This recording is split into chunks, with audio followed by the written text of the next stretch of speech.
चलिए आज हम देखते हैं मॉडर्न हिस्ट्री। ठीक है, ऐसे तो हिस्ट्री 3 पार्ट में बटा हुआ, एंशिएंट, ठीक है, मेडिवल और मॉडर्न हिस्ट्री में सबसे ज्यादा जो क्वेश्चन बनता है वो मेरा मॉडर्न हिस्ट्री से बनता है। किसी भी एग्जाम में, चाहे स्टेट पीसीएस हो, यूपीएससी हो, रेलवे हो, बैंकिंग हो, जो भी सेक्टर में मतलब एग्जाम का है वहां पूछा जाता है और सबसे ज्यादा पूछा जाता है वो आधुनिक भारत में। तो आधुनिक भारत का हम लोग शुरुआत करेंगे, उससे पहले समझेंगे कि जो इसका जो पहला कहां से शुरुआत होती है, कैसे पढ़ेंगे, उस चीज को देखेंगे। सबसे पहले हम लोग पढ़ेंगे यूरोपीय कंपनियों का भारत में आगमन। वो लोग कैसे आते हैं, क्या वैसी घटना होता है, क्या परिस्थिति बनता है जो कि यूरोपियन जो कंपनियां हैं वो भारत में आती है।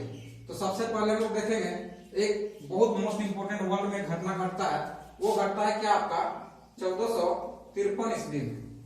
आज का तुर्की जो है वहां का कस्तुनतुनिया जगह जो रहता है वहां पे क्या करता है, अरबों ने आक्रमण कर देता है और उस क्षेत्र को अपने अधिकार क्षेत्र में प्राप्त कर लेता है। जिसके कारण क्या होता है, क्योंकि जो व्यापारिक ये होता था, व्यापार जो होता था यूरोप और भारत का जो होता था वो खास करके उसी रूट से होता था।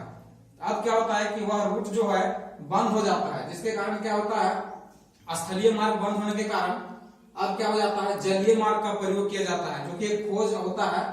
तभी इसका जरूरत होता है, जलीय मार्ग से भौगोलिक खोज का स्टार्ट होता है। अब भौगोलिक खोज में उस समय क्या होता है, सबसे ज्यादा वहां ब्रिटेन में ये चीज चलता है, क्योंकि ब्रिटेन में उस समय आधुनिक युग चलता है, आधुनिक युग का प्रारंभ हो जाता है। और भारत में क्या चलता है उस वक्त चलता है हमारा मेडिवल चलता है, मध्यकालीन युग चलता है। जिसके कारण क्या होता है, यहाँ पे मुगलों का शासक रहता है और उस समय भारत का जो अर्थव्यवस्था रहता है वो बहुत ही समृद्ध हो जाता है, बहुत ही विकसित रहता है। और वहां पे जो होता है पुनर्जागरण होता है वहां पे यूरोप में, जिसके कारण क्या होता है, भौगोलिक क्षेत्र का खोज का प्रारंभ हो जाता है।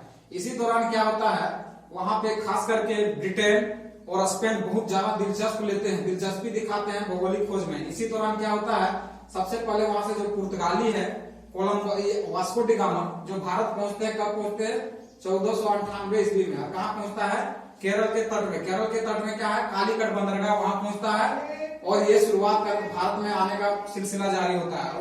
इसी दौरान क्या होता है, 1492 ईस्वी में कोलंबस भी भौगोलिक खोज में निकलता है, लेकिन वो कहाँ चला जाता है, अमेरिका, और अमेरिका का खोज कर लेता है, ठीक है। और सबसे पहले भारत में जो आता है वो पुर्तगाली आता है। तो हम समझेंगे जो ये घटना है इसी के कारण भौगोलिक खोज होता है।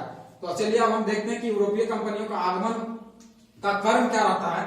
तो सबसे पहले जो आता है वो 1498 में पुर्तगाली आता है। कहाँ पहुंचता है, कालीकट बंदरगाह, जो कि केरला में। उसके बाद क्या है, डच ईस्ट इंडिया कंपनी आती है। कब कंपनी आती है, 1595 में। उसके बाद कोई किसका आगमन होता है, अंग्रेज ईस्ट इंडिया कंपनी का, वो 1600 में। उसके बाद डेनिश आता है 1620 में, फिर फ्रांसीसी आता है 1664 में, और अंत में आता है स्वीडिश जो आपका है 1731 में। डच बोला जाता है आपको ये हॉलैंड वासी को, ठीक है, ध्यान में रखेंगे। उसके बाद क्या होता है, इस चार्ट को बहुत अच्छे से समझिएगा क्योंकि इसमें बहुत कंफ्यूजन होता है। अब हम देखेंगे यूरोपीय कंपनियों की स्थापना। सबसे पहले किसकी स्थापना होता है, अभी हमने देखा क्या कि किसकी आगमन पहले होती है। अब देखते हैं कौन सी कंपनियां सबसे पहले स्थापित की जाती है। तो सबसे पहले स्थापना होता है पुर्तगाली ईस्ट इंडिया कंपनी का, वो क्या होता है 1498 ईस्वी में।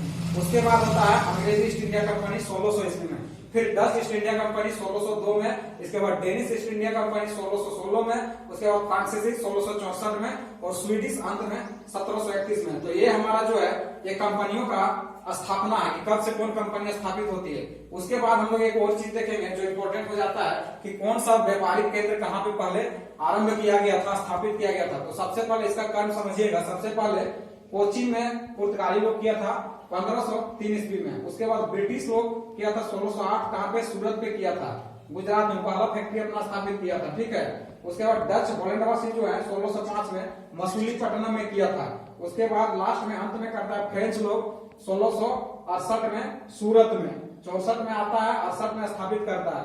तो इस चीज को समझिएगा, ज्यादातर कंफ्यूजिंग होता है और बहुत ज्यादा संभावना रहता है पूछने का इससे। तो यहाँ से ये सारी क्वेश्चन बनने की संभावना होता है। कंपनियों का आगमन का क्रम ध्यान रखेंगे, स्थापना, उसकी जो कंपनियों का स्थापना है वो देखेंगे, और पहली फैक्ट्री किसने कहाँ पे लगाया था उसको भी ध्यान में रखेंगे। अब देखते हैं कि जो ये चीज है, ये तो हमारा चार्ट हो गया बहुत कंफ्यूजिंग है, इसमें आता ही आता है क्वेश्चन, इसमें ध्यान देंगे। और पुर्तगाली सबसे पहले आते हैं 1498 में, वास्को डी गामा केरल पहुंचता है। इसके साथ साथ पुर्तगाली लोग बहुत कुछ यहाँ से ले जाता है, अपना कल्चर को स्थापित करता है, साथ ही साथ क्या करता है, बहुत कुछ देता भी है। जैसे भारत में कुछ जैसे फ्रूट नहीं था, सबसे पहली बात है जो प्रिंटिंग प्रेस है भारत में, सबसे पहले किसका देन है, प्रिंटिंग प्रेस का देन है पुर्तगाल लोग का, जो बहुत बार क्वेश्चन में पूछा गया कि प्रिंटिंग प्रेस भारत में कौन सबसे पहले लाया था, तो कौन लाया था, पुर्तगाली लाए थे।